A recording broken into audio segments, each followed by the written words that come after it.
तिकडे बारामतीमधून निवडणूक लढवण्यावर विजय शिवतारे ठाम आहेत। त्यांनी भाजपच्या कमळ चिन्हावर निवडणूक लढवण्याची तयारी दर्शवली। राज्यात सध्या उमेदवारांची अदलाबदल सुरू असल्याचंही त्यांनी म्हटलंय।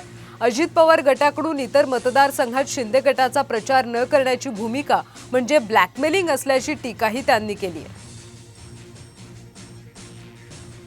शिवतारे बापू आपल्या बरोबर आहेत, त्यांच्याशी आपण बोलत। बापू, काय तुमची भूमिका आहे? काल रात्री तुम्ही मुख्यमंत्र्यांना भेटायला जाणार होतात।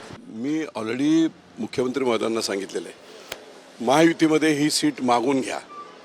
ही सीट आपण धनुष्यबाणाच्या चिन्हावर 100% जिंकून इतिहास घडवू, हे देखील मी त्यांना सांगितलेलं आहे। अगदीच वाईट परिस्थिती असेल आणि महायुतीचे नेते समजा एकत्रित विचार करून, जसं आढाराव सेनेकडून धनुष्यबाणातून घड्यावर गेले, अगदी तशी परिस्थिती असेल तर माझी त्यालाही तयारी आहे की जर भाजपच्या नेत्यांनी तसा प्रस्ताव मांडला पण ते मुख्यमंत्र्यांच्या मध्यस्थीने, तर 100% इव्हन भाजपच्या कमळ चिन्हावर देखील लढायला मी तयार आहे।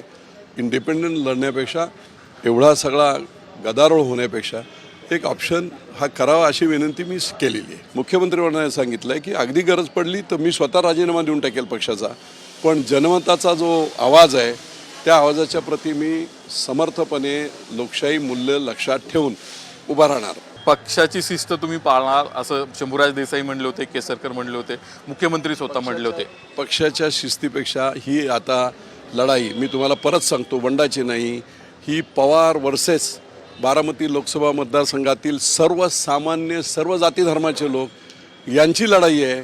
त्यामुळे त्या लढाईला लोकशाही प्रक्रियेमध्ये मी पक्षाच्या कार्यप्रणालीच्या बाहेर जाऊन जास्त महत्त्व त्याला देत मी माझं कर्तव्य करणार।